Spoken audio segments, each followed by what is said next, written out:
Recognizing the House Leader of the third party. Yeah, thank you, Madam Speaker, and appreciate this opportunity to speak to Bill 18, the Haida Nation Recognition Act. I think I first want to just acknowledge, and the Minister noted Guujaaw, and I think also in recognition of the many leaders from the Haida Nation who have advanced the relationship with the provincial government to where it is today, and we're standing here talking to Bill 18. And certainly I think Guujaaw is the most well-known of those leaders. And it has taken incredible leadership in our communities, First Nations communities, Indigenous communities across the province. A level of patience and persistence that is unmatched in order to achieve, as the official opposition critic and the minister have talked about, the legal advances to get us to where we're at today, have taken no end of effort on behalf of Indigenous leaders. I often say that Indigenous leaders in this province, in British Columbia, and indeed across the country, are some of the most powerful leaders that we see in this place. And it's because they are often required to do so much with so little. They're, as the official opposition critic just noted in talking about the fiscal reform that's much needed, the reality is that this chamber, the power that is in this place, controls almost everything about Indigenous lives. The power that is within the House of Commons controls, through different pieces of legislation, the pace and the flow at which decisions are being made. And without that fiscal reconciliation, a companion to the Declaration Act, which enshrines the United Nations Declaration on the Rights of Indigenous People, these are they're companion initiatives that need to be taken in concert with one another. And I know that we first advanced the legislation here in the province, the first province to do so in the country, even the first governing body in the country to advance the Declaration Act and to enshrine the United Nations Declaration on the Rights of Indigenous Peoples Act into law happened right here in British Columbia. We did this unanimously. And I think that, as I've said in other speeches with respect to First Nations rights, title, inherent rights and title, that the passing of that law unanimously is really important. It's critical for First Nations, and it's important that when our Minister of Indigenous Relations and Reconciliation and the government speak to that they do continue to remind all members, and that when we speak to this as members of the opposition, continue to be reminded that we stood with government. Oftentimes, the stories that are told about this place are of the division, of this two-sword length line that runs between this side of the House and that side of the House.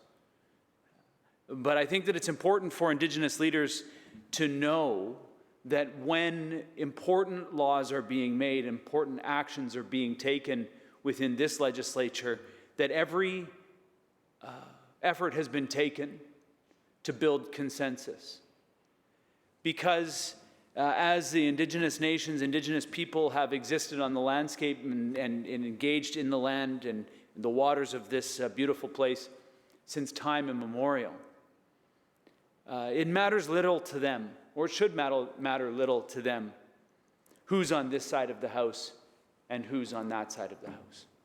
What matters is that they know that when they're engaging this House, that they're engaging a mature governing body that does its work well in here and that can deliver for them consistency, so that then when we are working with the leaders such as Guujaaw and many others across the province, that whether it be this year or 2 years from now, that the government here is doing everything in its power to ensure that the decisions that are coming out of it are embraced by members of the House, of the whole House, as much as we possibly can.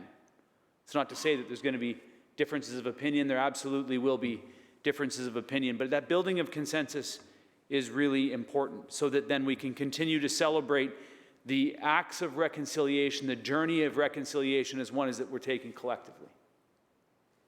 And I think today, as we hear these, the comments that have been made first by the minister and then by the official opposition critic, that the questions that will be asked will be in an effort to advance the entire conversation, and it's with that spirit that I appreciate it. I appreciate the work that this minister has done to advance Indigenous reconciliation and relations. As I was given the benefit of a phone call to be notified that this bill was coming, I said these words to the minister privately, and I think that they need to be on the record. As much as we push and prod and test each other in debate and in discussion, which is a necessary part of building consensus and testing and making sure that we're sure about what we're doing, it's important to also balance that with the recognition that we are in a substantively different place today because this minister and the former minister continues to build on the efforts of the previous ministers to advance reconciliation. And it's a collective effort of the ministers responsible for the file in here, but it's also, as I framed it early, testament to the incredible and powerful leadership of Indigenous leaders in the province. So I just raise my hands in gratitude and thank the minister for continuing this important work. Bill 18 is a bill that declares the inherent rights of governance and self-determination of the Haida Nation and the Council of the Haida Nation as being the government of the Haida Nation. And I think it was only a few years ago that we were kind of doing battle about whether or not we were ever going to mention inherent rights, because those are very, very powerful words, especially when you put them together in a sentence. Because the power of those words actually in themselves start to undermine and deteriorate the power that this place feels that it has exclusively, because it's no longer exclusive if there's others that have the inherent rights to be able to generate revenue off of their lands and make decisions for their people, just as this bill is doing for the Haida. And it's also important to recognize, as my colleague in the official opposition mentioned, that as with every one of these agreements, all of the other nations in the province are looking to the progress that's been made and saying, how can they also engage in that? So this legislation is going to be followed by agreements by the Council of Haida Nation to address the Haida governance and jurisdiction, starting with protected areas and Haida title lands, free of third-party interests, as well as the negotiation of fiscal arrangements, which has been noted is a very important part of this work. As has been noted, this has been a long journey for the Haida, starting 21 years ago, and this, the negotiation and litigation, the dual process continues together. And with the Changing Tide Framework for Reconciliation, the Council of Haida Nations have received good faith measures, funding from both the federal and the provincial governments, of which they are going to be using to do what Indigenous nations do when they get resources, and that's invest in their community and invest in their governance and build their communities. It's important to note that the words from the Haida Nation that this recognition agreement, from their perspective, is not a treaty. And the very clear statement that I think that needs to be mentioned in the context of this, that it does not grant the Haida rights, because the rights are inherent. And I think that that's something that's important to acknowledge here. It simply recognizes that the Haida Nation's inherent rights to governance and self-determination exist and that we will be engaging with each other, this governing body and their governing body, from that perspective. With that, I have the honor of reading some words from a member of my colleague from Cowichan Valley's constituency office, Takin Jaad, Takin Jaad, Rose Williams, as she's known. Rose joined us last spring in the BC Green Caucus as one of our legislative interns, and has been working with has been working with the member from Cowichan for the last number of months. And I've always appreciated her perspective and asked if she would be willing and prepared to have me say a few things from her perspective as someone who is Haida, and how this makes Rose feel about this, where we're at today. So here are those words from Takin Jaad. The Haida phrase for reconciliation translates to people working together to make things right. And this bill, the Haida Nation Recognition Act, is a vital step towards making things right. As Haida, we understand our deep connection to the lands and waters of Haida Gwaii. The archipelago has been the homeland to my nation since time immemorial. My relatives tell me stories of the last ice age. Our ancestors gathered atop the highest mountains where the ice didn't reach to discuss governance and the upcoming plans for the year. Potlatches were held to honor significant events, redistribute wealth, and for the people to witness governance. Our ancient teachings tell us of the importance of yak u dung, respect for all living things. Despite our strong systems of governance, cultural practices, and close relationships to the land, the colonial governments of so-called Canada stood to diminish us. The potlatch ban criminalized our culture and our systems of governance for nearly 7 decades.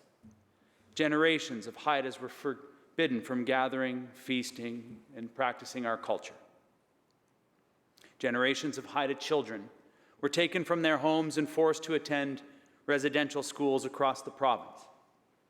And despite the best efforts to diminish us, my nation remained strong and our culture survived.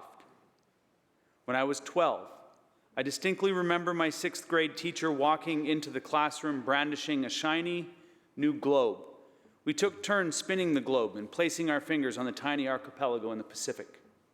Finally, Haida Gwaii. Our place name was finally accurately reflected on the globe. Although the name change alone didn't make up for the centuries of colonial violence, the cultural genocide experienced by my nation, it was the proof that the colonial governments of so-called Canada were willing to make things right. We are reclaiming and revitalizing what makes us Haida. Not long ago, our language, our culture, our connection to the land, and our very existence was threatened. I feel so grateful to exist in this monumental time of resurgence. The changes that have taken place in recent decades are remarkable. And although there is a long way to go, the Haida Nation Recognition Act propels us forward. I honor my ancestors and my relatives, the Council of the Haida Nation, the elected governance of Skidegate and Olmasset, and our hereditary chiefs and matriarchs. So much good work has been done to get to this point. The Council of Haida Nation is unique, was not created under the purview of a colonial authority by the way of the Indian Act, but rather through the efforts of the community.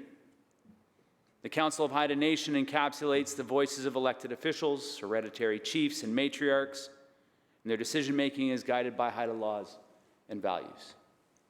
This bill recognizes that we have always known what we have always known to be true. The Haida Nation has inherent rights of governance and self-determination. We have an inseparable connection to the land and waters of Haida Gwaii. As Haida people, we have a responsibility to honor this connection by governing our homelands through Haida law. This bill affirms our right to do so.